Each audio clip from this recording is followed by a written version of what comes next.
Convoqué à l'initiative du président français Emmanuel Macron, les Maximum nous informent qu'une conférence internationale pour la paix et la prospérité dans la région des Grands Lacs africains s'est ouverte hier jeudi à Paris. À cette occasion, révèle les quotidiens, le président français a annoncé une aide internationale de plus de 1,5 milliard d'euros et l'ouverture de couloirs sécurisés pour acheminer de l'aide aux civils pris au piège de la guerre en RDC et ses pays voisins. Dans le même élan, le président Macron rapporte de son côté les pouvoirs du peuple.com affirme une mesure hautement attendue, la réouverture de l'aéroport de Goma au vol humanitaire léger, bloqué depuis plusieurs mois en raison de l'insécurité persistante.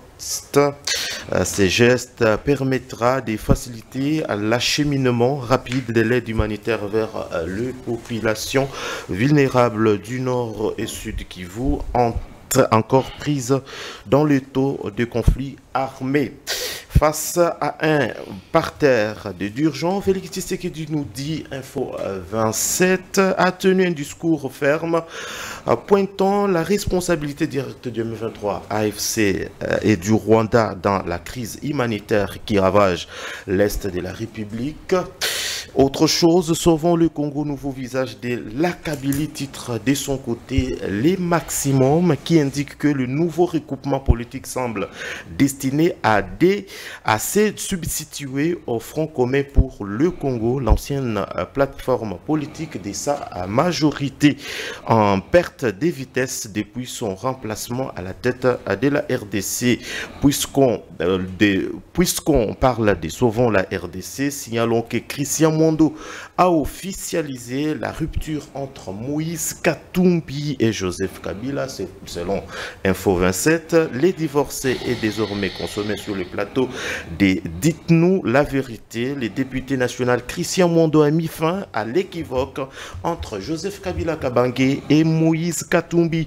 Les fils politiques est rompus d'un ton tranchant. Les présidents du recoupement parlementaire Ensemble pour la République a fustigé la convocation unilatérale lancée par l'ancien président de la République à un conclave de l'opposition à Nairobi. Et puis cette réaction des princes est Pengue à la suspension du PPRD et ATD sur un ton tranchant et indique les porte-parole de la coalition La Mouka et président du parti ADD Congo, le prince Pengue relayé par Ouragan, s'insurge contre la double suspension des partis PPRD de Joseph Kabila et ATC de José Makila décidé par le ministre congolais de l'Intérieur dans une déclaration au vitriol. L'opposant dénonce une mesure inique, anticonstitutionnelle et politiquement dangereuse qu'il qualifie des véritables dérives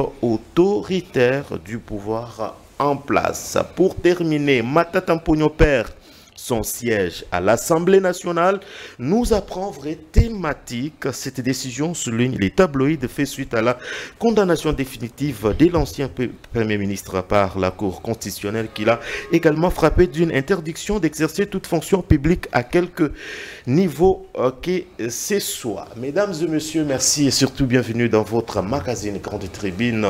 Nouveau numéro, nous avons l'honneur de recevoir sur ces plateaux Maître Samuel Konko, avocat et cadre de la société civile. Il nous fait l'honneur d'être avec nous. Maître, bienvenue.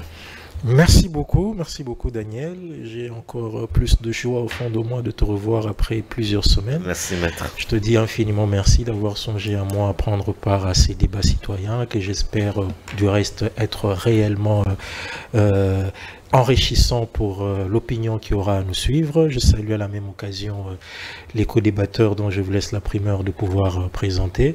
Et je veux conclure aussi en saluant tous les téléspectateurs qui auront l'occasion de pouvoir nous suivre. Alors, j'allais profiter avec ta permission, si je pouvais ne serait-ce qu'introduire un petit biscuit. Je reviens comme ça le temps de présenter Monsieur Joseph Nkongolo, politologue. Il fait l'honneur d'être avec nous.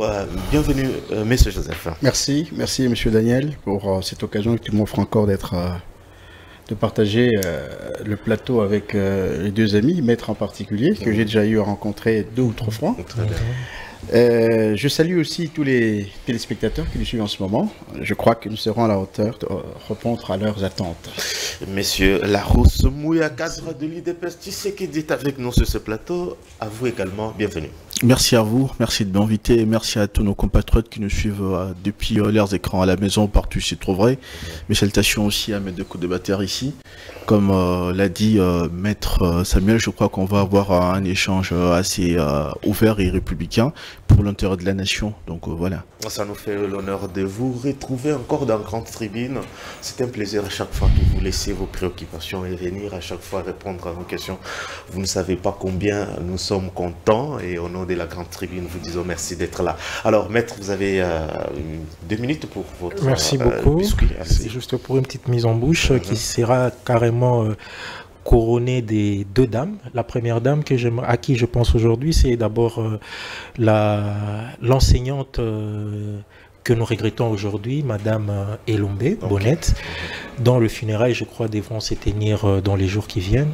J'aurais bien voulu, et je lance un appel vraiment patriotique aux responsables politiques de voir s'il pourrait être possible, au regard de la fierté qu'elle a accordée à ce corps d'enseignants qui fait généralement visage de parents pauvres en République démocratique du Congo. Elle a donné au moins du contenu à cette fonction et pour tout ce qu'elle a pu faire, j'aurais bien vraiment souhaité et j'aimais ce vœu de pouvoir demander aux responsables politiques les plus attitrés à pouvoir, ne serait-ce qu'à titre posthume, pouvoir la décorer de manière à ce que ce soit aussi un modèle qui va impulser toutes les personnes qui œuvrent dans ces secteurs, que ce ne soient pas des opportunistes, mais que ce soit des gens qui vont œuvrer pour l'enseignement dans l'intérêt de pouvoir réellement apporter l'éducation pour construire notre nation. Pour chuter, ça sera très court. Le deuxième biscuit, c'est aujourd'hui, le 31 octobre, c'est un jour spécial parce que c'est le jour qui a vu naître ma mère. En ce jour, elle célèbre ses 70 ans d'âge. Et je voulais particulièrement lui souhaiter un heureux anniversaire et lui dédier cette émission que nous allons tourner en ce jour. Merci beaucoup et bon anniversaire à notre maman. Merci. Alors, Monsieur Joseph Arigalo, vous avez également 2 minutes pour un avant-goût. Oui, un avant-goût. Je voudrais parler ici de nos amis de Caritas Congo. Chaque fois quand je suis les informations, là où les gens sont mal payés, ou ils connaissent le retard de paiement, c'est Caritas. Dernièrement, c'était Kindu. La fois passée, je crois que c'était dans le Nord Kivu, c'est toujours Caritas qui est au banc des accusés. Alors je voulais me poser une question, quelle est l'image que Caritas, ou si vous voulez, la Cinco, parce que la Cinco est dans les conseils d'administration. Donc on veut bien donner des leçons, je suis d'accord, mais il faudra aussi soigner l'image. Il ne faut pas que de l'autre côté, vous êtes fustigé pour la mégestion, et de l'autre, n'est-ce pas, vous voulez donner des leçons aux autres. Je voudrais qu'il essaye un peu d'arranger, n'est-ce pas, cette administration de paye au niveau de l'intérieur, parce que les enseignants, ils ont un salaire très modique. Alors s'ils doivent faire 2-3 mois sans recevoir leur salaire, alors que l'argent se trouve à Caritas, eh bien, ça donne lieu, n'est-ce pas, à des soupçons. Donc il faudra aussi qu'ils soignent l'image de leur charge, qu'ils ont accepté de prendre, plutôt que de vouloir donner seulement des leçons sans veiller à ça. Merci beaucoup. Alors, Monsieur Larousse, vous avez également la parole pour votre biscuit. D'accord. Donc, comme vous savez, au niveau du parti présidentiel, on est sorti de plusieurs mois de crise interne et on a défini un nouveau schéma pour l'unité qui a été refaite. Donc, voilà. Et nous allons vers les congrès qui va voir élire à la tête du parti de nouveaux animateurs. Mes salutations d'abord à l'honorable Augustin Kabouya qui dirige le parti avec beaucoup de maestria. Et je vais surtout demander à tous les cadres du parti et surtout à ceux qui seront retenus comme congressistes lors du prochain congrès. Pour le poste de président de la jeunesse de Ligue de Jeunes, j'opte pour la candidature de Normal Kabea, un jeune homme qui s'est distingue spécifiquement et qui a combattu depuis les premières heures de sa conscience citoyenne. Donc je crois qu'il mérite bien d'être là et de diriger cette ligue de jeunes qui va incarner cette figure. La deuxième chose, ça me frappe beaucoup, c'est sur la question de la sous-traitance dans notre pays. C'est un cas que j'ai vu ce matin, encore dans les immeubles où j'ai mes installations. Il y a un monsieur qui s'occupe de nettoyage. On arrive ce matin, on nous explique qu'il a été renvoyé. par rapport à une faute qui était tout simplement bénigne. Mais quand vous renseignez par rapport à ce qu'il touche comme salaire, c'est vraiment une somme modique. Le chef de l'État avait demandé à l'ancien ministre, celui qui est parti, celui qui était là bien avant, celui qui vient d'être remplacé, à ce qu'il puisse travailler sur cette question en intelligence avec l'IGF, pour voir de quelle manière est-ce que nos compatriotes qui travaillent auprès des expatriés sans rémunérer les conditions de leur travail. Cette question-là, ça fait belle lurette qu'elle n'a pas été traitée en profondeur. Je crois qu'il est arrivé le temps où les entités de la nation qui traitent de cette question doivent se pencher assez efficacement. Moi, à mon niveau, je propose même une task force au niveau du ministère de la Justice et du ministère de l'Emploi et de la Prévoyance sociale pour qu'on puisse voir enfin les conditions dans lesquelles nos compatriotes qui sont employés par les expatriés, ou plus spécifiquement les Indo-Pakistanais, ils travaillent dans des conditions qui sont épouvantables. Cela doit prendre fin. Et ce qui est beaucoup plus regrettable, c'est de voir que la plupart des compagnies ou de sociétés de sous-traitance, moi je les considère comme étant des typos du temps moderne, sont tenues par nos compatriotes congolais, mais qui traitent leurs propres frères de manière assez inhumaine. Cette situation a assez duré. Au moment où nous sommes en train de lutter pour mettre fin à toute forme d'injustice dans cette nation, que des choses pareilles puissent continuer. Donc moi j'appelle le ministre de la Justice, j'appelle le ministre du Travail et de la Prévoyance sociale de pouvoir se pencher spécifiquement sur cette question et mettre fin à ça, arranger les conditions de travail de nos compatriotes qui travaillent dans la sous-traitance, qui aujourd'hui est une calamité. Merci beaucoup. Alors, la première question, c'est d'abord, après les PPRD, ATD et les LGD, c'est désormais les partis pistes pour l'émergence des 7 Kikouni qui vient d'être suspendu par le ministre de l'Intérieur, motif sa participation au conclave de Nairobi autour de Joseph Kabila. Que pensez-vous de cette manière de gérer, de prendre des décisions? Je voudrais 3 minutes avant d'entamer nos grandes questions d'aujourd'hui, Maître Samuel. Merci beaucoup, très cher Daniel. Je suis très révolté honnêtement, d'avoir appris cette nouvelle. À un moment donné, je me pose la question de savoir si seulement il y a des gens qui veulent se faire passer comme étant des personnes modèles auprès du chef de l'État, ou bien se caractérisent par un certain militantisme. Je suis outré. Vous savez, nous sommes dans un environnement démocratique qui se veut être transparent et libre. La liberté est une liberté conformément à nos lois.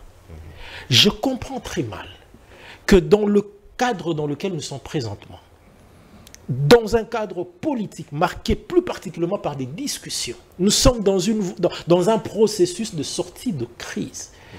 Et qu'il y ait des partis politiques, pour le simple fait qu'il y ait eu des leaders appartenant à ces partis politiques qui ont pris part, d'une part, à ce conclave de Nairobi, puissent se voir à leur retour, non pas eux être frappés, mais leur parti politique être frappé. Moi, je crois que c'est vraiment très mal osé.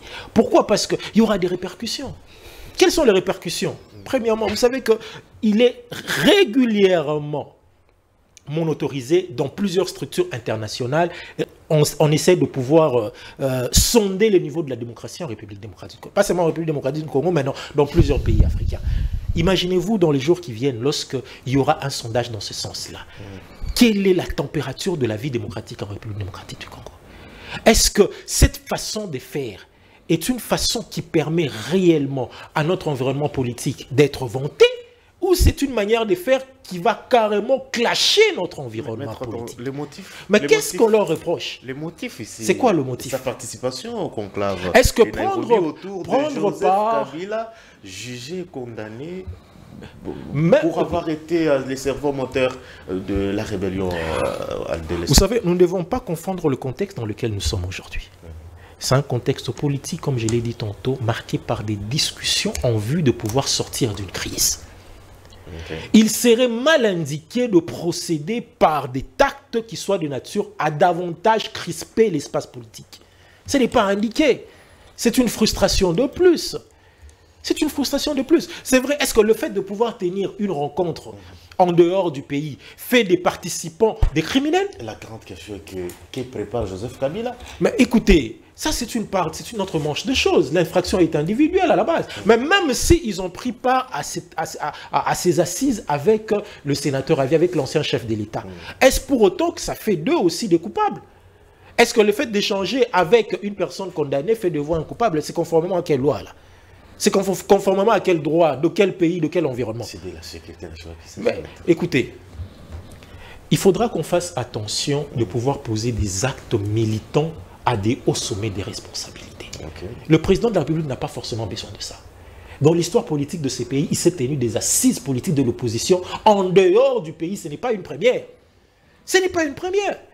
Nous avons connu les assises de Genval. Nous avons connu les assises de Gorée. Ce n'est pas une première. Ils se sont tenus en dehors, elles se sont tenues en dehors du pays. Et au retour, on n'a pas vu des partis politiques être suspendus ou radiés. On n'a pas vu ça. Même si certains diraient que non, du temps de l'ancien chef de l'État, il y avait eu certains partis politiques comme celui de Roger Lumba, là, qui avait été suspendu pour ses accointances avec le M23. Bon, même dans ce cas de figure, on va aller continuer à pouvoir reprendre des jurisprudences fâcheuses. Et on veut pondre quoi pour l'avenir? On veut pondre quoi? Arrêtons de prendre des décisions qui vont servir des jurisprudences très dangereuses. La démocratie, l'image que l'on donne. Mais si cette démocratie est menacée par des individus qui se croient être au-dessus de la loi... Est-ce que le fait de tenir des assises concernant notre pays par des acteurs politiques de la frange de l'opposition en dehors du pays fait de ces acteurs réellement des personnes antipatries ou des personnes qui procèdent pour pouvoir détruire la patrie forcément? À la fin de ces assises, est-ce qu'il n'y a pas eu un communiqué qui avait été pondu? Il y a un communiqué qui avait été pondu, il y a des résolutions qui ont été prises, il y a un communiqué qui a été pondu. Mais est-ce que sur base de ça, on doit partir de ça pour dire que ces gens sont en train de comploter contre la République? Ça, ce sont des arguments à la limite très simplistes. Le président de la République n'a pas besoin de ça. Merci beaucoup. Nous sommes dans un environnement politique, la concurrence, elle est loyale, elle est normale. Elle est loyale, elle est normale. Lorsqu'il y a des questions sécuritaires qui peuvent faire l'objet d'un certain examen, les canaux pour cela sont indiqués, ils sont connus. Nous avons les services de sécurité qui sont connus, ils peuvent enquêter dessus et voir si réellement la République est menacée par ça ou pas. Mais le fait... Mais quels ont été les résultats des enquêtes? Parce que les personnes qui ont été interpellées, ont été auditionnées, ont été libérées aujourd'hui. Quels étaient les résultats des enquêtes? Et si ce sont les conséquences liées à cette audition? Mais nous sommes dans les conséquences liées à l'audition doivent emmener un parti politique à être suspendu parce qu'un leader est allé prendre des assises de l'opposition dans notre pays. Il ne faut pas confondre la personne d'un leader à un parti politique. Il ne faut pas confondre. Il ne faut pas confondre. Monsieur Joseph, quelle est votre lecture? Je crois que Maître aurait dû nous éclairer en tant que juriste Sûrement. sur l'intelligence juridique et politique de cet acte responsable. C'est lui qui aurait dû nous éclairer là-dessus. Mais il a évité l'aspect juridique. Il a considéré tout ça, lui qui est analyste politique, juriste de droit, professionnel de droit. Il aurait dû nous éclairer suffisamment là-dessus. De cette intelligence politique et juridique sur base desquelles la décision a été prise. Elle est salutaire. D'abord, la liberté, la meilleure définition du monde de la liberté, c'est le droit de ne faire que ce que la loi exige. C'est ça la liberté. Il n'y a rien d'autre. C'est ça la véritable définition de la liberté. Quand vous êtes en dehors de ce que le droit exige, vous n'êtes plus dans l'exercice de la liberté. Vous êtes dans le libertinage. Maître a oublié de le dire. Voyez-vous? Deuxièmement, nous sommes dans un contexte de dialogue. Dialogue signifie quoi? Impunité. Est-ce que dialogue signifie libertinage? Non. Nous qui avons vécu dans des familles de rigueur, avec des papas très rigoureux, j'adhère tellement à telle décision que quelles que soient les circonstances, il faut garder le cap pour que ce cycle de violence démocratie et violence politique, violence autorité, vous faites la violence, vous devenez ministre, vous faites la violence, vous devenez PDG, ça doit s'arrêter et il y a un sacrifice à ça. Il y a un sacrifice. Moi, je soutiens la décision du président de la République, mais même du gouvernement. La dureté, la rigueur, ça, il faut soutenir. Sinon, nous allons rentrer dans le même cycle. Vous faites la rébellion, vous allez négocier, vous revenez en guerre.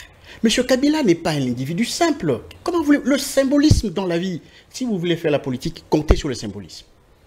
Voyez-vous, c'est très important. Monsieur Kabila a été condamné ici comme étant l'autorité morale, n'est-ce pas, de M23. Mais puisque sur base de ça, tous ceux-là qui entrent en contact avec lui sur la politique du pays, pour le sujet pour lequel il a été condamné. Il devient complice. Oh. Ah oui, il devient complice. S'il vous plaît, s'il vous plaît, il devient complice. Ça, c'est la première chose. Deuxièmement, nous savons tous que Mbemba était à la haie pour n'avoir jamais mis pied, n'est-ce pas, où c'est? En Centrafrique. Vous voulez dire que ces gens n'ont pas aussi bien réfléchi que nous? Je voudrais dire ici que c'est lui qu'on appelle l'autorité morale. Le responsable d'un parti politique, il engage la politique, il engage son parti politique tant qu'il exerce en politique. Vous comprenez? Il engage et il le représente. Voilà pourquoi... La question, c'est l'image que nous donnons à l'extérieur. Vous dites, quelle image? Qui vous dit qu'à l'extérieur, on peut supporter ce genre de choses? Qui vous dit ça? C'est quel type de démocratie, ça? Je vous dis que la liberté, c'est le droit de ne faire que ce que la loi exige. Si vous êtes en dehors de ça, vous êtes dans le libertinage et vous êtes en infraction, on vous arrête. Maître dit que c'est injuste. Comment sacrifier tout un parti politique au nom d'un individu? Mais justement, c'est ça la responsabilité. On doit nous éduquer à la responsabilité. Je fais le leadership. Voyez-vous, je fais le leadership. Même la gouvernance. Faites très attention quand vous êtes élevé. Quand vous êtes élevé en notoriété, faites attention. Vous représentez même votre femme, même votre enfant. Et on doit nous éduquer à cette responsabilité. Quand vous assumez une autre responsabilité, sachez-le. Vous êtes à la tête d'un parti politique, en même temps vous devenez rebelle. Bien sûr, ce parti travaille pour la rébellion. C'est clair. La logique, celle-là, elle est claire. Et même... Pourquoi sauvons la RDC fait peur au régime actuel? Elle ne fait pas peur. Elle est tout simplement M23 bis. Oh. Voilà. C'est ce que je veux te dire. Parce qu'ils ont annoncé tout des simplement. activités. Non, non. C'est parce qu'ils ont annoncé des activités. Pas parce qu'ils ont annoncé des activités. S'il vous plaît, s'il vous plaît. Qui est l'autorité morale? Qui est l'autorité morale de Sauvons le Congo? C'est celui-là que nous, on a condamné à mort. On l'a dit qu'il n'a jamais signé. S'il vous plaît, il ne faut pas nous dire ça. Il ne faut pas nous dire ça. Je dis ceci. Qui est l'autorité morale de Sauvons le Congo? C'est M. Kabila, que la République a condamné à mort pour crime de guerre, et ainsi de suite. N'est-ce pas?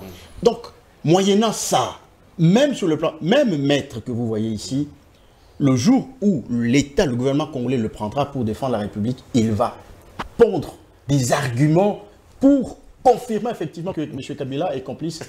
C'est ça le problème. Donc là, on ne peut pas transiger. Moi, je suis d'accord avec la ligne du président de la République, c'est la ligne de la rigueur.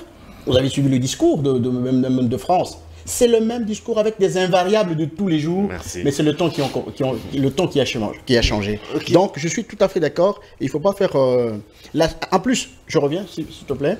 La suspension, ce n'est pas la radiation. Bien sûr. Ça veut dire, on peut faire des enquêtes en coulisses, demain après-demain, considérer que, effectivement, ces gens ne sont pas concernés. On peut lever la suspension. Donc, aujourd'hui, quand on suspend, je crois que c'est très clair. C'est très clair, ces gens-là, ils ont été là, ils sont venus, ils ont tenu leur truc ici, ainsi de suite. Pourquoi quand ils ont été, on ne les a pas arrêtés? Ils sont en train de se préparer pour des manifestations. Donc c'est pour vous dire tout simplement qu'ils ont péché. Très bien. Ils ont péché contre la loi de la République.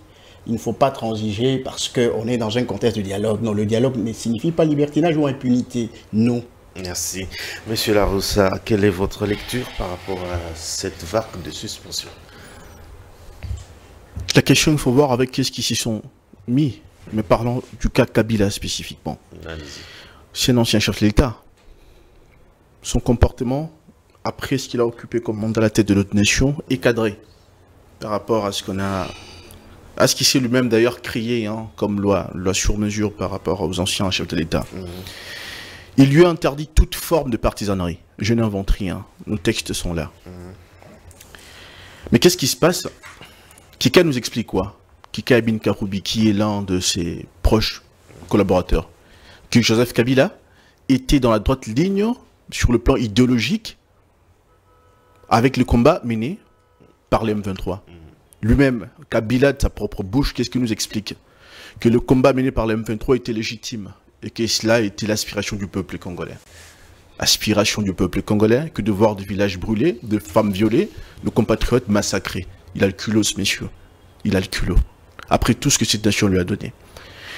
Et voir des personnes obscures, comme des gens comme José Makila, enfin, Délicie Sanga, Seth Kikouni et tout, des personnes qui, sur le plan politique, qui pesent rien, mais ils se retrouvent tout simplement dans des combines politiques où on doit faire des dialogues. Après, ils rentrent dans nos institutions pour se faire une santé financière et continuer à martyriser ce peuple au profit du Rwanda. Puisque c'est ça la vérité. Qu'est-ce qu'ils demandent dans ce qu'on entend comme dialogue formant Senko-SCC? C'est encore quoi? Encore une autre forme de stratagème pour remettre dans l'appareil étatique, dans nos institutions, de support du Rwanda. C'est ça le mécanisme. C'est ça qui a entretenu le Rwanda pendant 30 ans. Des personnes qui sont venues avec le Rwanda, qu'on avait installé à tout le niveau de l'appareil étatique. Et aujourd'hui, comme le chef de l'État a pris la décision ferme, patriotique, courageuse, de dire plus jamais ceux qui ont versé le sang à la table des négociations. Voilà.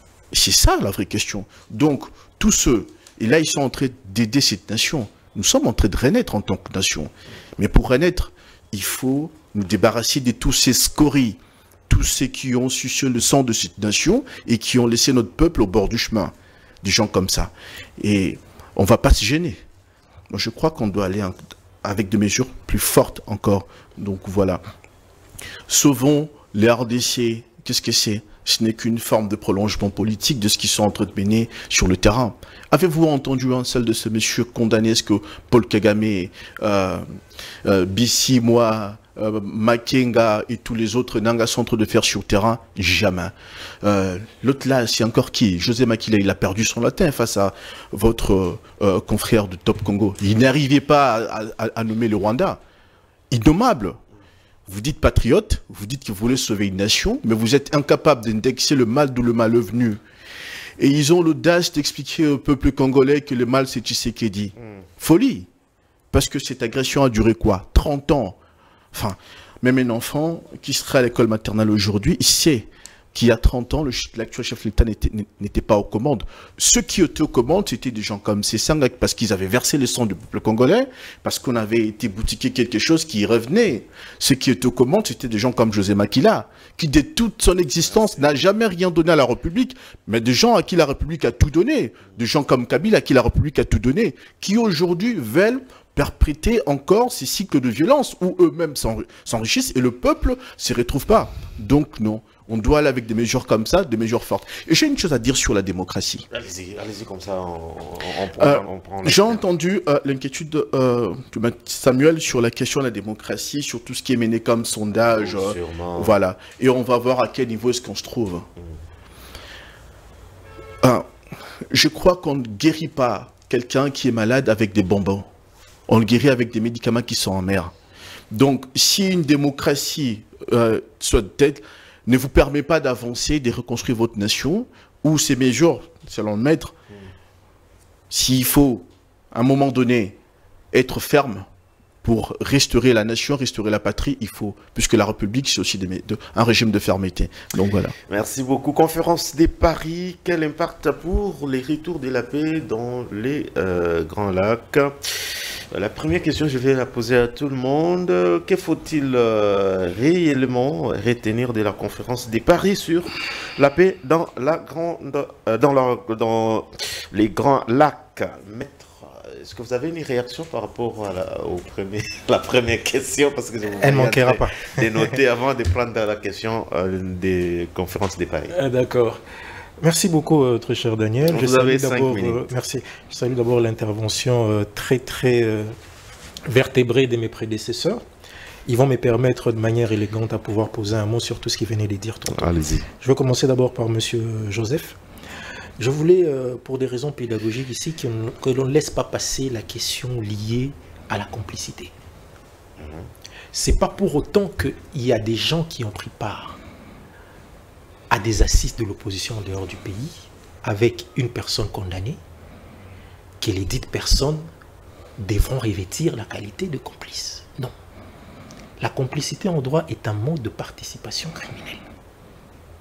Et complice, celui qui porte son concours ou une information dans le but de pouvoir faciliter une infraction. Nous ne sommes pas dans un environnement criminel. Il s'agit des discussions politiques. Ne cherchons pas à tout dramatiser. Ça a été fait au vu et au su de tout le monde. Il y a un communiqué qui a été pondu. Les participants sont allés, sont revenus au pays. Est-ce pour autant qu'on va aujourd'hui leur faire passer des complices? Parce qu'ils ont un argument où ils développent un narratif qui ne soit pas en odeur de sainteté avec le pouvoir. Non. Ce sont des partis de l'opposition. Il est tout à fait normal, lorsqu'ils sentent qu'ils doivent tenir leurs assises et ils pensent qu'ils peuvent les tenir en dehors du pays pour des raisons qui leur sont propres, c'est libre à eux. Ce n'est pas pour une première dans l'histoire politique. Ça, c'est le premier élément. On ne peut pas parler de complicité dans pareille situation. Deuxième élément, l'élément lié à la qualité du leader d'un parti politique et des membres du parti politique. Moi, je crois qu'ici, il ne faudra pas confondre la personne du leader ou la personne du président d'un parti politique à son parti. Même dans le sens du symbolisme, il ne faudra pas les confondre. Sinon, nous allons retomber dans cette histoire des partis politiques qui ont carrément une connotation socioculturelle où on confond la personne du visionnaire à la structure qui existe. Soit nous voulons une chose, soit nous ne la voulons pas. Je verrais très mal sous d'autres cieux. Je verrais très mal sous d'autres cieux. Ont participé à écoutez, Jacques Chirac qui a été condamné, il est du parti de l'UMP. Est-ce que l'UMP a été radié en France? Ça a été radié en France. On ne doit pas confondre. Même si dans pareille situation, peut-être que Jacques... j'ai parlé de Sarkozy n'est pas forcément le président de ce parti politique-là. On ne doit pas confondre les choses. Les partis politiques ont des membres. Le président d'un parti politique, il assume un mandat. Il est là parce qu'il a été investi par les membres. Les membres peuvent l'évincer et désigner un nouveau président qui peut conduire leur parti politique. Je crois qu'il ne faudra pas qu'on faire un amalgame à ce niveau-là. À rappeler que c'est une suspension qu'on peut lever à tout moment. Oui, qu'on peut lever à tout moment, bien entendu, mais qu'est-ce qu'ils veulent qu'on puisse percevoir dans l'opinion? Quel est le message qu'on passe dans l'opinion? Anticiper le danger. Voilà. Écoutez, moi je dis ici qu'il faudra qu'on veuille pas une chose et son contraire. Merci. On veut bel et bien être un pays démocratique, respectant les choses démocratiques. Et je vais aller à mon très cher frère Larousse. Ok. Dont je salue souvent la pertinence des propos. Il a parlé de ce que moi j'ai appelé ici le droit des réserves. Le fait qu'un chef de l'État puisse se mettre là à commencer à prendre des positions alors qu'il a une loi qui l'astreint à une certaine réserve. Le droit des réserves est clairement défini par la dite loi. On parle de droit des réserves lorsqu'un chef de l'État parle ou donne des informations qui soient de nature à pouvoir exposer la sécurité du pays. Parce qu'il en détient en tant qu'ancien chef de l'État. Lorsqu'il va dans ce sens-là, là, il viole ce droit de réserve. Ce n'est pas dans le sens où il opine sur le plan politique, il donne ses idées, on va dire qu'il a failli au droit des réserves. Non, ça c'est faillir, ça ce n'est pas dire les choses comme elles sont. Le deuxième élément.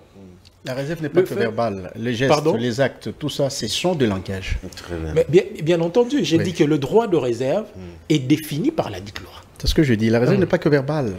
Les actes, les gestes, tout ça, ça fait partie du langage. Bien entendu, mais il faudra qu'il y ait une imputabilité entre les gestes et les actes et la personne. Lorsque vous n'arrivez pas à établir l'imputabilité, vous risquerez tout simplement de vous livrer. Le procès, vous avez suivi le procès, Le procès, j'ai suffisamment parlé de ce procès-là, je ne vais pas revenir dessus.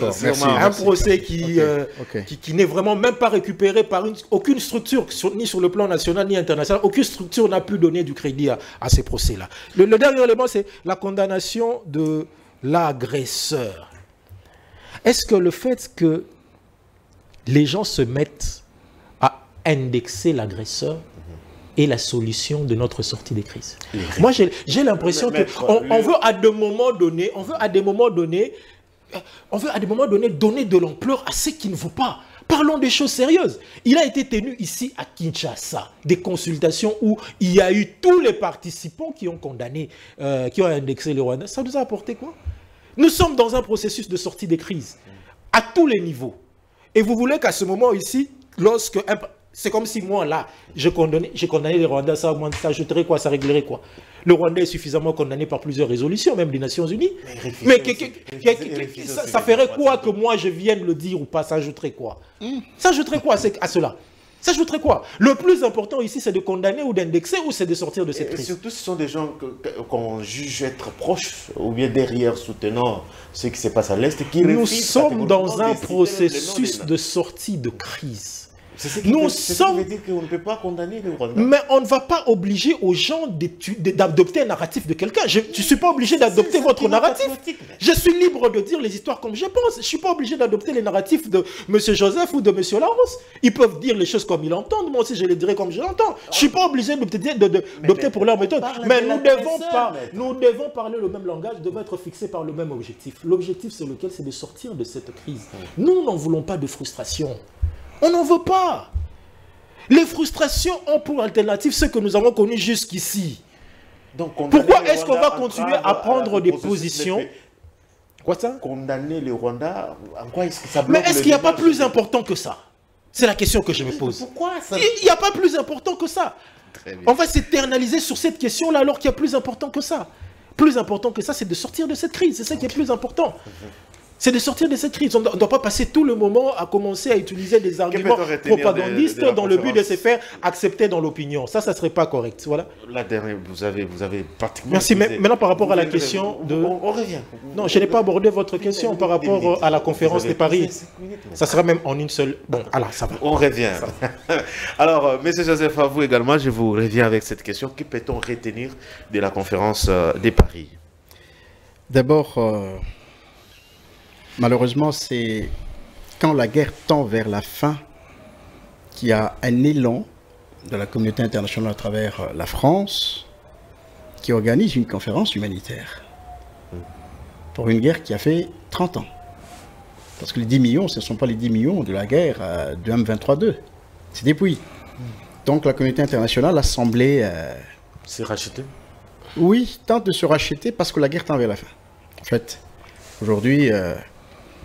la marche du monde va précipiter la fin de cette guerre, contre la volonté même de ceux-là qui l'ont soutenu. Certains, bien sûr. Donc, pour moi, bon, il est arrivé, c'est pour les Congolais en détresse, nous l'accueillons. C'est comme ça que j'ai aussi accepté la présence du président de la République là-bas, parce que s'il n'était pas parti, vous alliez avoir des sérieux problèmes ici par certaines langues. Pourquoi il n'est pas parti? Il n'aime pas les Congolais, il aime la souffrance, il est complice, ainsi de suite. Je crois qu'il devait répondre sa présence à cette manifestation. Il a fait un discours qui est resté invariable. Le discours du président, c'est le même de tous les jours, c'est seulement le ton qui a changé. Il a fustigé l'agression, il a indexé les agresseurs et il a montré la voie de sortie. Voyez-vous? Il a défendu la souveraineté à travers son discours, il a défendu la souveraineté de la République démocratique du Congo. On est venu parce qu'on est membre de la communauté internationale. Ce n'est pas les 1 milliard qu'on est allé quémander, parce que les gens, je crois que maintenant ils ont grandi pour interpréter un discours politique. Donc ce n'est pas les 1 milliard que nous sommes allés chercher en réalité, mais nous sommes allés prendre à témoin encore le monde pour lui dire que ça fait 30 ans que cette guerre-là existe, elle a fait autant, c'est aujourd'hui qu'on organise une conférence humanitaire. Voyez-vous? Donc le président a défendu vraiment la souveraineté de la République, et ça il faut le souligner, et il a gardé son cap avec les mêmes variables dans son discours. Voyez-vous? C'est déjà une très bonne chose. Bon, c'est sur le Congo, on ne peut pas refuser. Mais les conséquences, quand par exemple on parle de l'aéroport et ainsi de suite, tout ça, c'est la mise en... c'est dans la faisabilité, n'est-ce pas? De la distribution de cette aide, si jamais cette aide viendra, si jamais cet argent de 1 milliard viendra, parce que ce ne sont que des promesses, voyez-vous, si cela arrivait, effectivement, on va devoir discuter sur l'ouverture ou non, n'est-ce pas, de l'aéroport international. Et là, j'ai été encore d'accord avec le président de la République et le gouvernement qu'un aéroport, c'est un élément qui relève de la stratégie de la République et de la souveraineté de la République. Donc, on ne peut pas laisser l'aéroport entre les mains de M23 qui n'a ni l'expertise nécessaire, n'est-ce pas, ni l'expertise nécessaire, ni les signatures nécessaires.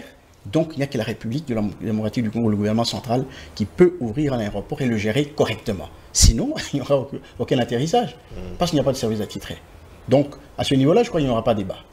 Pourquoi? Parce que l'ouverture, si jamais cela arrivait, pour ouvrir l'aéroport, ne vous inquiétez même pas, il y aura encore la même pression. Comme on a fait pression sur Kagame, il a arrêté la guerre, il s'est réconcilié chez lui. De la même manière, nos amis du M23 vont lâcher l'aéroport et nous allons l'utiliser par le gouvernement central parce que l'expertise de gestion de l'aéroport, c'est le gouvernement, ce n'est pas une rébellion. Donc, Monsieur, je vous entendre, vous donnez l'impression comme si c'est la fin. On ne comprend pas. Mais l'impact sur le terrain de tout ce qu'il y a comme conférence à l'extérieur, c'est quoi? oui, mon regard n'est pas le vôtre. Je suis très d'accord. À chaque fois, mon vous regard, donnez l'impression comme si, mon regard n'est pas le vôtre. Tout est beau, alors que sur le terrain, oui, il n'y a pas effectivement, significatives. vous avez raison. Même un serpent, quand on le tue, il est déjà mort, mais il continue à bouger. C'est exactement dans le cas où nous sommes. Peut-être que vous n'avez pas le même regard, vous attendez quand cela viendra pour me donner raison.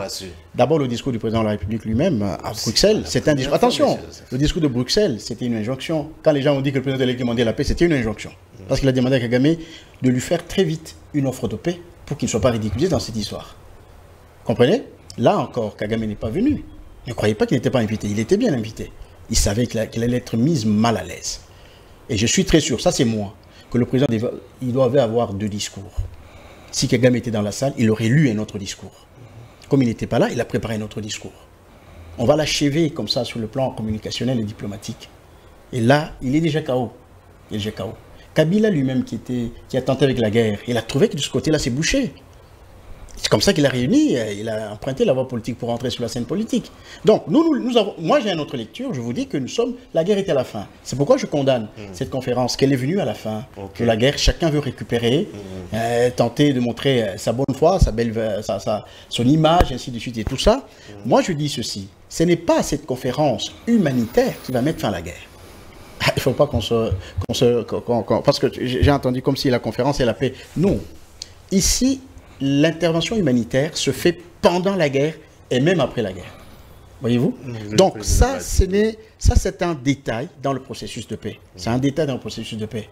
N'est-ce pas? Sur le plan de paix, même la France, en voulant récupérer cette conférence, elle a déjà vu venir la fin de la guerre. Mais vous avez suivi le ministre rwandais, sa réaction après cette conférence, dit que l'aéroport ne sera pas réouvert, donc ne sera pas opérationnel parce que le M23 n'était pas représenté. Cela veut dire quoi? C'est tout ce qu'un M23 pouvait dire. Est-ce qu'il y avait un autre discours en dehors de celui-là? C'est tout ce qu'il peut dire. Essayer de relever la tête, n'est-ce pas, dans une circonstance où déjà ils sont immergés. Je crois que l'ouverture de l'aéroport, si jamais cette aide humanitaire arrivée, on va ouvrir cet aéroport, forcément. Évidemment, on va les intéresser, mais la même pression qu'on a mis sur Kagame sera mise sur le M23 et l'aéroport sera ouvert. Ce n'est même pas quelque chose sur lequel on peut rester longtemps. Que peut-on retenir de cette conférence, M. Larosse? On a été constant de par le discours du chef de l'État. Voilà. Et surtout cette fois-ci, ce qu'on a ajouté, c'est que les autres ne veulent pas entendre. Que l'opposition qualifie déjà entendu. Laquelle? Parce qu'il n'y a pas une opposition. C'est plutôt de personnes qui sont en intelligence avec les Rwandais. C'est même ça les pendants de cette question. Et c'est ça qui va marquer la différence de toutes les fois où on a eu de paix factice. Cette fois-ci, on va déboulonner tous ces gens qui sont en intelligence avec les Rwandais, qu'ils les veillent ou pas, d'une manière ou d'une autre. Déboulonner. Déboulonner. Éradiquer de l'espace de la scène politique congolaise. Donc, qu'est-ce qui a maintenu cette guerre pendant 30 ans? 30 ans que les villages congolais sont dépeuplés, que la femme congolaise est violée à temps et à contre-temps, que des enfants congolais sont enrôlés dans ces mouvements insurrectionnels. Qu'est-ce qui a maintenu ça? Des gens comme des Sisanga qui entrent, qui créent, qui versent le sang congolais, qui sont recyclés, qui sont ramenés dans la classe politique, qui se font du cash, qui vont encore acheter des armes qui sont... Et vous voyez la nouvelle génération de gens que Paul Kagame a recyclés ou a recrutés dans la rébellion. Ils sont jeunes parfois. Hein. Vous voyez quelqu'un comme Adam Chaloué, très jeune, des gens qu'on recrute. Malheur pour ces gens-là. Ils ne rentreront plus sur la scène politique, jamais plus. Puisqu'ils ont travaillé en intelligence avec l'ennemi. Vous voulez vraiment mettre à poser la question, vous voulez vraiment la paix. Nous voulons une paix durable.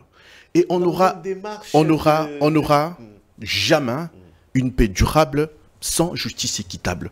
Ceux qui vont survivre, plus que s'ils entendent pas raison, nos flammes vont s'abattre sur eux. Ceux qui vont survivre, ils finiront pas leur jour dans la liberté, ils seront emprisonnés, puisque la justice va les poursuivre. Tous, ils devront payer. Tous, ils devront payer. Que ceux qui nous suivent, et vous-même pouvez garder cette vidéo, vous verrez à la suite du temps ce qui va venir. Donc je parle un peu à l'ombre de choses à venir. Et quand le chef de l'État explique qu'on va dialoguer entre Congolais, c'est pour organiser cette nouvelle république qui va arriver, puisqu'on est en train de sortir de 130 ans où on a habité cette blessure.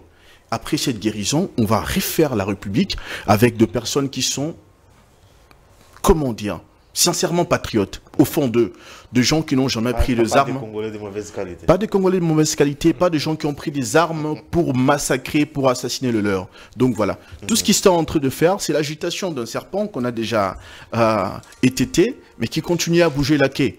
C'est terminé. C'en est fini. Avec cette question de... Je parlais du discours du chef de l'État, effectivement, il a été clair. On peut dire qu'il s'est répété, c'est la fermeté. Pour dire qu'il est resté droit dans ses bottes. C'est une position qu'on a soutenue depuis qu'on était dans l'opposition.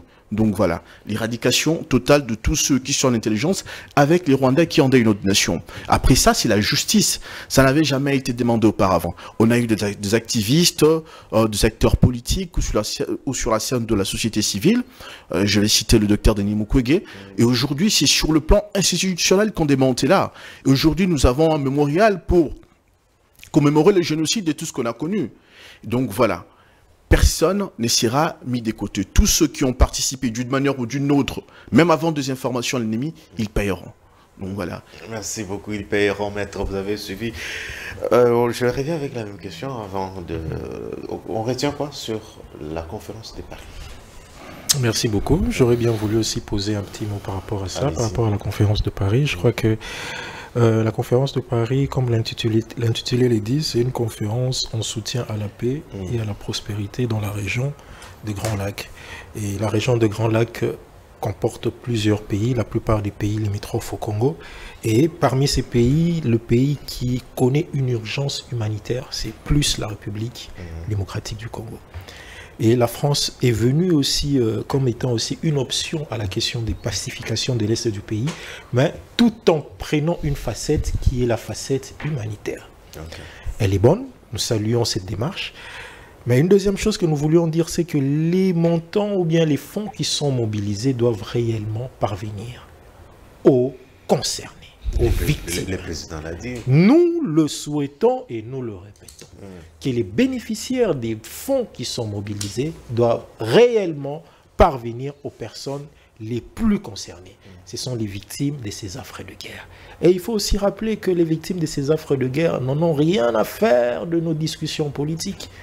Elles ne sont que victimes. Elles sont, la plupart du temps, ce sont des femmes qui s'occupent, des hommes et des femmes qui s'occupent des activités pastorales, qui font leur champ. Ils n'ont rien à savoir de ce qu'il y a à Kinshasa, à la Console, pas. Ça ne leur regarde pas.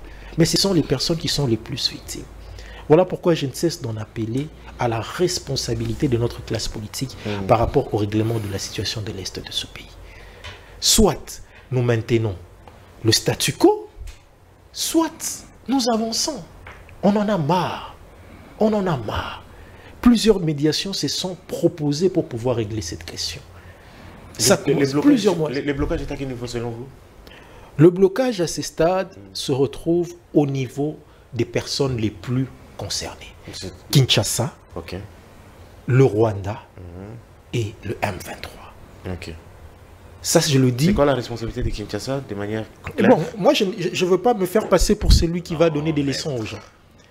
Partant de ce que nous connaissons tous, nous savons qu'au niveau de Washington, il a été prévu un accord économique après la signature de l'accord du 27 juillet, je crois. Il était prévu un accord économique en vue de pouvoir mettre en place une politique d'intégration. Mais cet accord n'a pas su être signé. Pourquoi? Parce que le chef de l'État a émis des réserves. Il a demandé à ce que... Vous m'avez demandé d'évoquer, de les citer. Je suis en train de les citer. Le chef de l'État a émis des réserves. Il a demandé à ce que les zones occupées soient d'abord libérées avant de pouvoir signer le dit accord. Alors que précédemment, dans la signature de l'accord, le premier accord qu'ils ont signé, c'est qu'il était clair que cette manière de faire n'était pas prévue.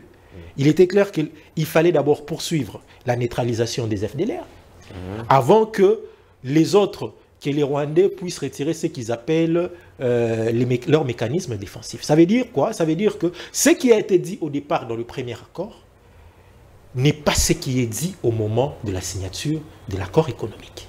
Il y a une, je ne sais pas si je vais appeler ça une entorse, mais il y a cette réserve que le président a émise qui n'était pas prévue lors de la signature du premier accord. Vous êtes à Doha, de même, entre le gouvernement de la République et le M23. Vous avez une déclaration des principes qui avait été signée. Cette déclaration des principes avait énuméré un certain nombre de conditions, à savoir, par exemple, ce qui a été dit de plus important que nous avons salué récemment, c'était quoi? C'était qu'il y ait d'abord l'observation d'un cessez-le-feu et deuxièmement, la mise en place d'un mécanisme de surveillance. Ça a été signé, je crois, il y a quelques semaines, mais ça n'a pas apporté des résultats. Pourquoi? Parce qu'il y a encore eu la reprise des hostilités au niveau des zones de front. Vous savez, tant que l'on veut maintenir... C'est comme ça qu'il y a une autre alternative qui se propose, ou qui a été proposée. Le blocage du côté Rwanda, c'est quoi encore? C'est quoi? Entre Washington et entre Kinshasa et Kigali, c'est au niveau de la signature de l'accord économique. Vous avez parlé... Oui. Vous avez donné la responsabilité de la FDC, le président de la FDC qui a émis... J'ai bien dit, je ne voulais pas indexer les gens ici. Mais j'évoque seulement les réserves. On a compris le blocage au niveau de Kinshasa. De Doha avec les M23, on a compris. Oui. Alors, le Rwanda, quelle est sa part de responsabilité? Et lui n'a pas de... J'ai bien dit, le Rwanda est lié, Kigali est lié à Kinshasa par l'accord de Washington, non? Donc c'est Kinshasa qui bloque le processus. Ah bon, je vous laisse assumer la responsabilité de vos propos. Moi, j'ai dit ce que vous m'avez demandé de dire. Vous comprendrez pourquoi je reste évasif dessus. Alors, il y a une autre alternative qui s'offre aussi, c'était... Cette alternative, ce cadre de discussion que nous propose, le cadre de discussion que nous propose la CINCO et les CC. C'est ce cadre qui a été recommandé par plusieurs structures nationales et internationales. Il a été recommandé au niveau des accords de Washington qu'il fallait absolument qu'il y ait un dialogue en interne. Et cela aussi a fait l'objet aussi de la même question au niveau de Doha. Moi, je crois que les propositions sont faites. Parlant de la conférence de Paris peut-être pour chuter, c'est vrai que l'urgence humanitaire était importante. Ils ont essayé de répondre à cela. Mais pour régler le problème de l'Est de notre pays, il faut aller dans les causes... Un changement concret. Non. Non, n'attendons rien, parce que l'intitulé le dit clairement que... Mais vous m'avez posé une question, non? La conférence, elle porte sur quoi? C'est l'urgence humanitaire. Tout simplement. Pourquoi ça ne portera pas des effets sur... La conférence a une thématique. Elle est claire. La thématique, c'est l'urgence humanitaire. Deuxième élément, c'est quoi? L'ouverture d'un corridor humanitaire sécurisé pour faciliter l'acheminement des produits. C'est ça. Et troisièmement, la mobilisation de fonds. Alors, non, ici au moins on a répondu à la question liée aux victimes. Ici, on s'occupe des victimes. Mais pour les causes profondes du conflit, je crois que peut-être avec le temps, les solutions sont ailleurs. Vous l'avez dit. Mais bon, on a fini. Vous avez quelque chose à ajouter? Comme ça, on prend la dernière question. On peut continuer. Merci beaucoup. La question sur la proposition de CNCO-SCC. Maître nous explique que plusieurs institutions au niveau national et international recommandent les solutions apportées par les prélats. Les prélats, qui n'ont-ils pas de s'occuper de bonnes âmes que de venir s'immiscer des questions politiques qui ne relèvent pas de leur cadre de responsabilité? On est dans une démocratie, on veut bien. Il y a des responsables politiques qui ont été désignés par rapport à ça, soumis au suffrage universel, qui sont sortis avec quelques pourcentages. C'est quoi la démocratie? Des idées, des débats, et une fois qu'il y a des gens qui ont remporté la responsabilité, alors ils dirigent en toute responsabilité. Il y a quelque chose qui est omis au fait, et c'est fait exprès, c'est la justice. Dans ce que les autres ont apporté, les prélats congolais ont apporté comme mesure pour sortir de la crise, ils expliquent qu'on doit parler entre soi. Comment comprenez-vous qu'au moment où la nation est agressée, au moment où votre maison brûle, vous considérez que c'est le moment de commencer à parler de qui est-ce qui va prendre la responsabilité de gérer la parcelle familiale? Si cette démarche allait dans le sens d'apporter la paix, que voulez-vous? Si cette démarche était véritablement sincère, ça aurait été dans le sens de mobiliser les jeunes gens, entrer beaucoup plus dans l'armée pour aller défendre la patrie. Ça aurait été dans le sens de demander à tous ceux qui sont en intelligence avec l'ennemi d'arrêter leur collaboration avec l'ennemi et de travailler du côté de la patrie. Donc voilà. Mais il y a une question qui est importante, qui est ignorée au fait. Ceux qui avaient travaillé avec eux ou ceux qui ont travaillé avec eux des autres confessions religieuses ont relevé cela. On ne met pas l'action sur la justice. Vous considérez que ceux qui ont tué, ceux qui ont violé, ceux qui ont massacré, ceux qui ont pillé notre patrie peuvent du jour au lendemain s'en tirer comme ça puisqu'on s'est assis autour d'une table, qu'on a parlé, qu'on a dialogué, et après... Ce n'est pas la première fois. Après, ce n'est pas la première fois, c'est comme ça que ces cycles de violence continuent. Mais on a dit jamais plus. Merci. On va en terminer une bonne fois pour toutes, et notre victoire sera totale. Donc voilà. Mais même après la fin, même après que le dernier coup de fusil sera tiré... Non, laisse-moi terminer une chose. Ça sera un moment encore difficile. Ça va être notre chemin qui va commencer. La réinstallation de réfugiés, la réinsertion dans la vie sociale, voilà, ça ne sera pas facile. Donc ces gens-là ne peuvent pas considérer que tous ceux qu'ils ont vécu comme malheur, ça a été en vain, et que les autres qui les ont causé de moments difficiles sont gratifiés par l'État. Jamais on ne fera pas ça. Permets-moi, Daniel, juste une réaction à chose, c'est très important par rapport à ce que venait de dire Larousse tantôt. Ce que moi je n'arrive pas à comprendre, c'est qu'on essaye de traiter ces questions, des questions alarmantes et des questions épineuses de la République, en oubliant le contexte dans lequel nous sommes présentement. C'est quoi le contexte? Le contexte dans lequel nous sommes présentement, c'est un contexte marqué par des discussions en vue de sortir d'une crise. Les discours offensifs, à ce stade, ont montré leurs limites. Très cher Larousse. Les discours offensifs, on les a tenus, les discours offensifs, on les a tenus pendant plus de 3 ans. En parlant de la question de la justice, vous savez, aujourd'hui, nous sommes à une époque où il existe ce qu'on appelle une justice transitionnelle. Ça existe. C'est vrai qu'il faudra parler des questions de justice. C'est important. Je n'en disconviens pas. Mais ce que moi, ici, je n'arrive pas à comprendre, c'est que M. Larousse aborde ces questions, oubliant les contextes dans lesquels nous sommes. Les discours offensifs ne feront que accentuer le conflit. Soit on veut que le conflit persiste, avec les conséquences que vous connaissez bien, soit on veut bien sortir de ce conflit. Mais les conséquences sont connues. Aujourd'hui, les gens se réunissent à Paris, pourquoi? Pour mobiliser les fonds pour les Congolais. Merci beaucoup. Alors, voilà pourquoi, en parlant de la justice, quand je parle de justice transitionnelle, aujourd'hui, la justice transitionnelle existe. Elle vise quoi? Elle vise de pouvoir rétablir, non, c'est la justice sur quelques piliers. Les piliers les plus importants, c'est quoi? C'est d'abord, c'est dire des vérités, et deuxièmement, la réparation. Okay. C'est par ça que ça passe. Merci beaucoup, maître. Ramenons et pas de sanctions sur ceux qui ont versé le sang de leurs compatriotes. Non, les sanctions, j'en veux bien. Mais sortons au moins d'abord du conflit. Okay. Ne prenons pas de positions offensives qui ne font que accentuer la situation. Nous avons des principes sur lesquels on se base. Assemblée nationale, pourquoi Boji et non Caméré quand c'est temps? La première question, je laisse parce que il n'a pas pris la parole. Oui. Le choix de Boji au perchoir fait beaucoup parler. Selon vous, que cache cette décision politique de l'Union sacrée, Monsieur Joseph? Je fais ce débat sur Radio Okapi hier. J'ai l'impression qu'il faut apprendre aux gens ce qu'est la démocratie véritablement. Okay. Les gens font la confusion entre l'Union sacrée et le Parlement. Tout ce que nous parlons concerne l'Union sacrée qui choisit un candidat à la tête de l'institution. Effectivement. Bon, les gens disent qu'on a sacrifié la démocratie au sein de l'Union sacrée. Moi, je dis, mais comment les gens peuvent réfléchir comme ça? C'est lui qui est ministre aujourd'hui. Est-ce qu'il est passé par les élections dans son parti politique? Okay. Combien de présidents d'Assemblée nationale dans le monde sont élus dans leur famille politique? Combien? Non. Il y a des principes de cette plateforme-là, n'est-ce pas? Pour choisir quelqu'un. Tout ce qu'on nous appelons ici équilibre provincial et tout ça, ce sont des choses qui ne se déclarent pas officiellement. Ailleurs, ça ne se déclare pas.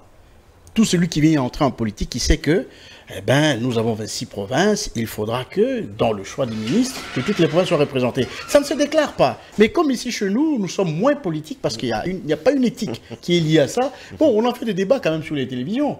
Il y a beaucoup de choses qui ne se déclarent pas. Mais comme nous, donc, on fait des débats sur le truc. Moi, je crois que l'eau est en train de s'agiter dans le verre de l'Union sacrée. OK? L'Union sacrée a sorti 12 candidats. D'accord? Et on a reçu les dossiers de 12 candidats. À l'interne, ils ont établi des mécanismes pour départager les candidats. Okay. Quelles que soient les voix qu'ils vont utiliser, du moment que les voix-là les mettent ensemble d'accord sur un seul candidat, mais vous allez critiquer pourquoi? Parce que le consensus est aussi un élément de la démocratie. C'est un élément de... Il n'y a pas que l'élection. Il y a aussi le consensus. De mot d'ordre, absolument, il y a aussi le consensus. le mot d'ordre, ça existe, mais ça n'existe pas seulement à l'UDPS, à l'Union Sacrée. Le mot d'ordre existe partout. Si vous lisez la littérature sur le Parti communiste russe, vous allez comprendre que la réelle politique véritable, c'est dans les partis communistes où il y a véritablement la vie politique. Vous comprenez? C'est que chez les libéraux et chez les démocrates, ils n'en parlent pas. Ils n'en parlent pas, mais le véritable détail de la vie d'un parti politique, c'est chez les communistes. Politburo, oui. Oui. Donc pour le bureau, je vous le dis très sincèrement que la procédure a été respectée à l'intérieur de l'Union Sacrée. Merci. Ils sont tous d'accord sur celui-là. J'ai vu le président, j'ai vu le secrétaire permanent réunir à la fois le présidium, mais aussi tous les candidats. Mais du moment qu'ils se mettent d'accord, même s'il y a un ou deux qui ne sont pas d'accord, ils sont déjà minorisés, ils doivent respecter la règle de la majorité. Donc je ne comprends pas pourquoi les gens crient. Ils crient pourquoi? Ça s'est fait comme ça. D'abord, pour être président d'une institution, je vous dis qu'il y a un certain nombre de critères, n'est-ce pas? C'est quoi le critère? De la plateforme d'abord, n'est-ce pas? C'est quoi les critères? Non, il y a la capacité, il faut avoir la compétence, il faut ceci et tout ça. Là, en plus, il y a ça, il y a la confiance. En plus de ça, il y a ce qu'on ne dit pas, je vais vous le dire. Allez-y. Vous savez, M. Kamer est très ambitieux, ça vous le savez. Depuis longtemps, c'est ça, même la attention, non, je vous le dis. Malheureusement, il n'a pas bien géré son ambition. C'est ça son erreur de tous les jours. C'est pas gérer ses ambitions. Voyez-vous, souvent, ce n'est pas toujours le moment d'agir comme il a toujours agi. Attends, je termine. Comme ça, je termine. Je termine. Il n'a pas bien géré les ambitions. En plus de ça, il fait l'ombre. Il fait l'ombre à l'autorité de la plateforme. Or, quand on est membre d'une plateforme, il faut savoir exprimer ses ambitions au moment opportun. Voyez-vous?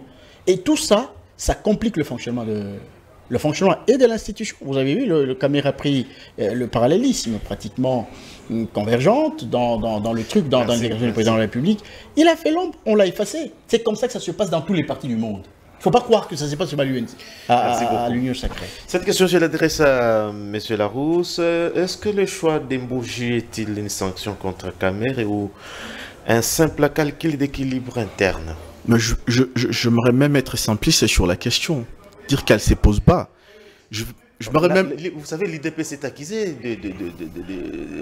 par rapport au départ de Vital Kamerhe. Allez-y, on vous regarde. Il a démissionné, hein, l'honorable Vital Kamerhe. Il a démissionné de son propre chef. Donc voilà, la procédure était encore en cours. Voilà. Mais je voudrais être simpliste. Vraiment parler comme si j'avais 4 ans d'âge mental. C'est lui qui est parti, c'était un membre de l'UNC. Et on a jugé bon d'un certain coin de la République, et on a jugé bon de mettre quelqu'un de ces mêmes coins de la République et qui soit aussi de l'UNC. Ça peut. De l'UNC, selon les coulisses. L'UNC fait partie de l'Union Sacrée. Je n'ai pas suivi. Voilà, je me remets sous l'examen de mes co-débatteurs ici, de vous-même. Je n'ai pas suivi un communiqué officiel où l'UNC était en train de désavouer la candidature de l'honorable Aimé Boji à ces postes-là. Donc voilà, encore une fois, pour répondre à ce qu'a dit M. Joseph, l'Union Sacrée, c'est un fait privé. C'est entre soi. On a dit, bon, comme on a la majorité et que la fois passée, celui qui était là, c'était quelqu'un de l'UNC d'un certain coin de la République, alors faisons en sorte de ne pas léser les principes qui avaient prédestiné à l'élection de celui qui était là. Donc voilà, moi, la question ne se pose pas. Et considérez une chose, si on avait opté pour un autre candidat de notre parti, de notre coin de la République, ça allait donner quoi comme Toïboyi au niveau national? Voilà, donc c'était un complot contre tel acteur politique, contre la population de tel coin, contre tel parti. Non, on a préféré faire en sorte que les critères qui nous ont permis d'avoir l'ancien président de l'Assemblée nationale puissent nous aider à avoir le nouveau. Donc voilà, espérons qu'avec ce qu'on a comme majorité au niveau de l'Assemblée nationale, M. Aimé Boji sera le prochain président de notre Assemblée nationale. La question, elle est toute simple. Maître Samuel, votre analyse sur cette question de l'Assemblée nationale, bientôt les élections. Merci beaucoup, très cher Daniel. C'est comme l'a dit mes estimés co-débatteurs, comme ils l'ont dit tantôt, c'est une affaire privée. Ça, c'est une affaire qui concerne l'Union Sacrée. Mais il y a quelque chose qui nous inquiète. D'abord, je voulais commencer par saluer et rendre hommage à la personne qui a incarné cette institution, qui est Vital Kamerhe, qui à un moment donné n'a peut-être pas été... Vous regrettez son départ? Non, mais on ne peut que pas seulement regretter son départ, mais sa carrure. On se pose la question, on le remplacera par qui? On nous a parlé des ambitions, au-delà des... Mais c'est ce que j'ai dit, il avait été mal compris. Vital Kamerhe, il ne faut pas oublier que c'était un partenaire au chef de l'État. Là où Vital Kamerhe a commencé avec les chefs de l'État, tous ces gens, toutes les personnes qui viennent aujourd'hui là tout autour n'y étaient pas. Les calculs politiques. Ils sont nés d'une coalition au départ. Et l'approche qu'utilisait Vital Kamerhe avait été mal récupérée par les personnes qui en voulaient à son poste.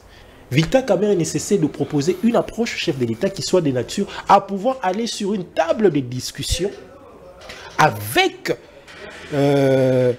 nos amis qui sont dans l'opposition armée. C'était ça l'approche de Vital Kamerhe. Mais fort malheureusement, il a été mal compris et on a pensé qu'il faisait ombrage au chef de l'État. Aujourd'hui, il est remplacé. Il sera peut-être bientôt remplacé par Aimé Boji. Vous savez, c'est vrai qu'on n'a peut-être pas tellement besoin de pouvoir nous immiscer dans l'organisation interne d'un parti privé ou d'un parti politique. Mais il faudra aussi relever une chose. C'est que Aimé Boji appartient à une famille politique et cette famille politique n'a pas été consultée. Cette famille politique n'a pas été consultée pour la désignation d'Aimé Boji. C'est une forme de ce que l'on appelle débauchage. Parce que les personnes, il y a eu un communiqué que l'UNC a fait. Ils ont fait de manière officielle. Moi, j'ai appris, j'ai été... Et dans ce communiqué... La jeunesse demandait le départ. Et dans ce communiqué, il a été clair. Le secrétaire général a dit clairement que parmi les candidatures qui ont été reçues, Aimé Boji n'est pas allé déposer sa candidature auprès de sa hiérarchie politique en soi, dans le cadre de leur structure de base. Donc, le choix est un choix, je crois, pas personnel du chef de l'État, un choix personnel de l'Union sacrée, un choix personnel. Mais ceci ne fait que friser l'entente qu'il y a entre certains partenaires importants et stratégiques. Vital Kamerhe et l'UNC sont des partenaires essentiels au chef de l'État. Et je crois, c'est vrai que Aimé Boji, aujourd'hui, qui devra remplacer peut-être Vital Kamerhe très bientôt, fait partie de la même famille politique qui est Vital Kamerhe. Mais il faudra retenir qu'il n'a pas eu l'assentiment ou l'accord de l'UNC avant de pouvoir décider. Le silence de l'UNC se justifie par quoi? Ils ont d'abord été frappés par l'évincement ou bien l'éviction de leur président. Et après, ils se retrouvent dans une situation telle qu'ils ne se positionnent pas ouvertement. Ça veut dire, clairement, ils ne veulent pas prendre de position parce qu'ils font une lecture de l'espace politique actuel. Ils ne savent pas s'ils doivent aller à l'opposition à 2 ans des échéances électorales. Vous parlez de Vital Kamerhe.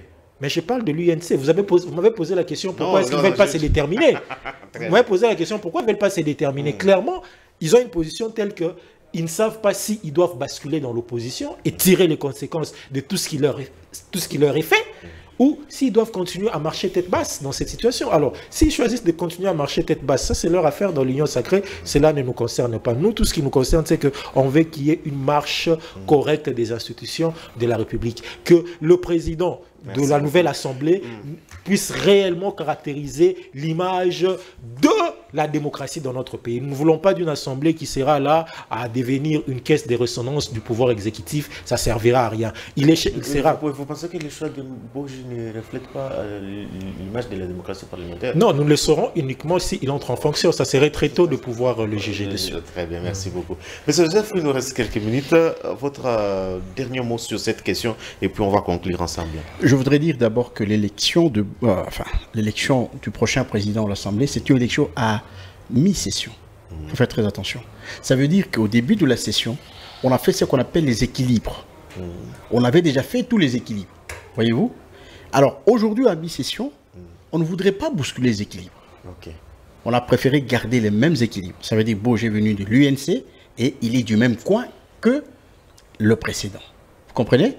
Parce que si aujourd'hui vous commencez à prendre, par exemple, notre ami Mbosso président, vous reprenez les équilibres et ça va vous prendre beaucoup plus de temps. Voilà. Donc on a voulu maintenir la situation telle qu'elle, sans bousculer les équilibres. Et ce que Maître vient de dire, le départ suspect de Vital Kamerhe dans le prochain jour, on ne sait pas, le président de la République l'avait dit, au moins s'il décide autrement.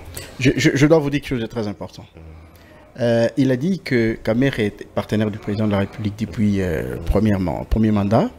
Il faut faire très attention. Demain, le président risque de nommer Kamer. Qu'est-ce que vous allez dire? Tous, ok. Alors, il faut faire très attention là-dessus. Moi, j'ai déjà eu des échos comme ça, qu'il y a un rapprochement. Un rapprochement entre le chef et il risque demain de le mettre même Premier ministre. Tout cela est possible. Donc, jusqu'à preuve du contraire, on observe. On observe. Kamer est encore dans le giron de l'Union sacrée. Et je dois vous dire qu'aujourd'hui, l'UNC a maigri un tout petit peu par rapport au volume qu'il avait avant. C'est-à-dire quoi? Oui, l'UNC a maigri. Ça veut dire que la plupart des cadres sont partis de l'UNC. Je crois qu'il ne peut pas risquer aujourd'hui d'aller dans l'opposition où il n'y a pas une clarté. Qui est opposant, qui est ennemi, et tout ça, c'est une confusion. Et ce n'est pas, qui ne pense pas que c'est lui qui va organiser l'opposition, non.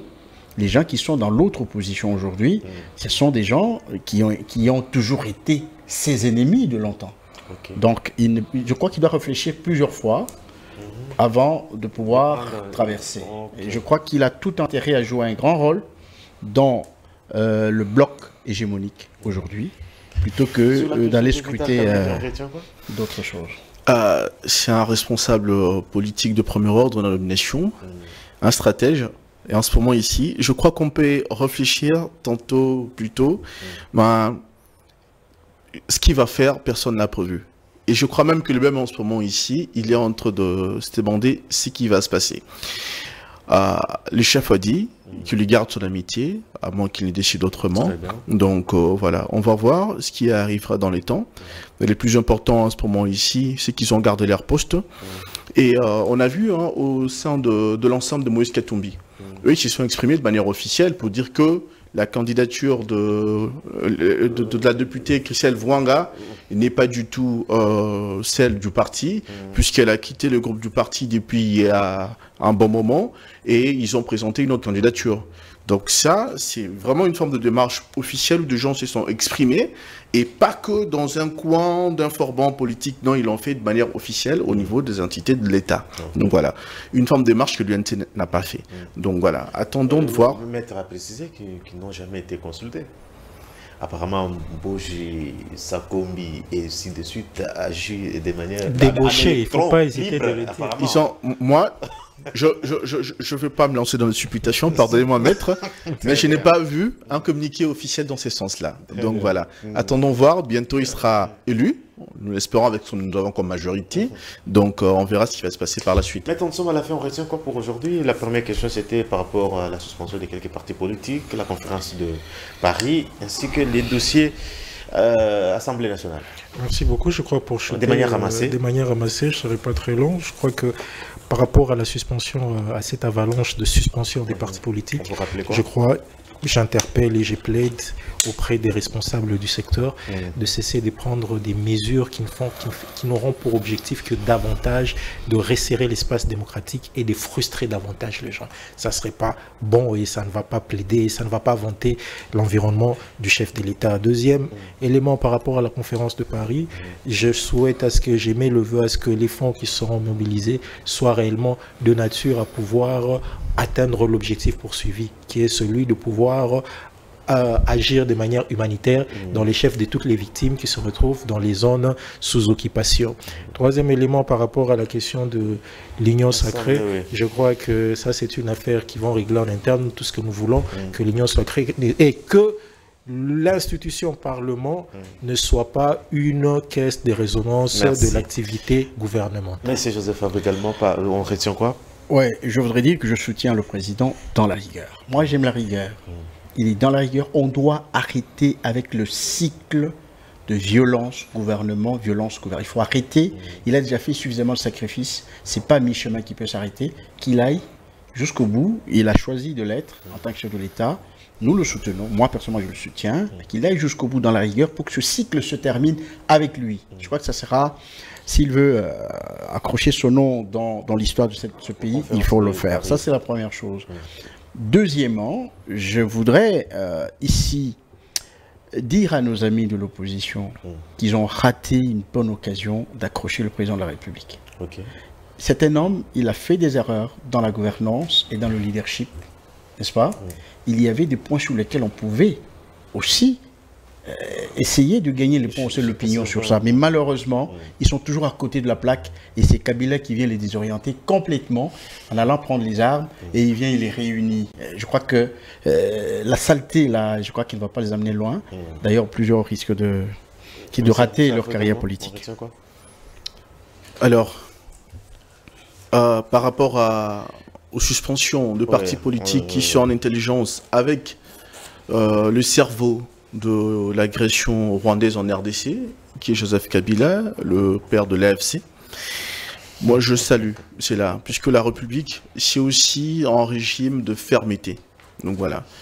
Si on a continué depuis tout ce temps à avoir autant de morts, c'est parce qu'on a laissé faire. À un moment donné, il faut dire niet, changer de façon de faire. On ne peut plus faire comme avant. Il faut sanctionner tous ceux qui sont en intelligence avec l'ennemi, peu importe ce qu'ils prennent comme revers. En Ukraine, vous n'allez pas voir des opposants se dire aux politiciens et être là à soutenir la Russie. Merci. Donc voilà, c'était le temps de frapper avec fermeté. Et pour ce qui va se passer à l'Assemblée nationale, je souhaite vivement l'élection de l'honorable Meboji à ces postes-là. Donc pour plus d'équilibre de nos institutions. Merci beaucoup, Maître Samuel. Merci, Monsieur Joseph. Merci, Monsieur Larousse. Mesdames et Messieurs, merci pour avoir suivi ces magazines. Je vous retrouve lundi avec la même détermination. D'ici là, portez-vous bien. Au revoir.